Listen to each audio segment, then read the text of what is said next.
នុញ្ញាតគោរពជំរាបសួរប្រិយមិត្តពុកម៉ែបងប្អូនអស់លោកស្រីជាទីគោរពជាទីមេត្រីអាណិតណាស់សែនសង្វាតជិះផាសអេតទៅពេទ្យទាំងអស់សង្ឃឹមនឹងជីវិតដោយសារតែគ្រាប់ឈាមធ្លាក់ចុះ clinic ចិត្តផ្ទះឲ្យទៅពេទ្យធំជាបន្ទាន់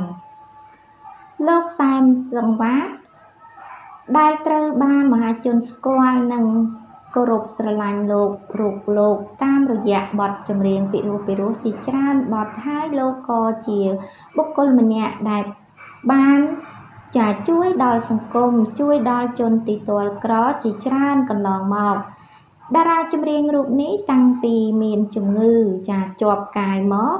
លោកបានព្យាបាលរកប្រាក់តាមវិធីផ្សេងដើម្បីព្យាបាលខ្លួននិងចិញ្ចឹមក្រពះដែលកំពុងតែ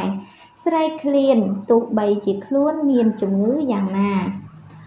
ក៏តារាចម្រៀងរូបនេះមិនដែលចោះចាញ់អ្វីទាំងអស់គឺលោកខំប្រឹងលក់ផ្លែឈើតាមអនឡាញដោយមានផ្លែឈើស្រស់ផ្អែមឆ្ងាញ់ពិសេសជូនបងប្អូនទាំងអស់គ្នាយ៉ាងណាមិញកាលពីពេលថ្មីនេះលោកសែនសង្វាតហាក់បីដូចជាចូលពេទ្យញឹកញាប់ជាងមុនដោយសារតែជំងឺកាន់តែធ្វើទុកជានិច្ចហើយលោកក៏បានបង្ហោះសារថាខ្ញុំជិះទៅពេទ្យទាំងយប់ទៀតហើយបងប្អូនដោយសារតែគ្រាប់ឈាមធ្លាក់ចុះ clinic ចិត្តផ្ទះឲ្យទៅពេទ្យធំជាបន្ទាន់កម៉ង់ផ្លែឈើមកពេញផ្ទះថាល្ងាចនេះនឹងឡាយបញ្ចេញឡាយជំនួសសូមបងប្អូនជួយកម៉ង់ផងបើមិនចង់អញ្ចឹងទេស្អុយចោលអស់ហើយពេលទៅដល់មន្ទីរពេទ្យលោកសែនសង្វាតក៏បានបន្ថែមពាក្យថាចូលពេទ្យរហូតដូច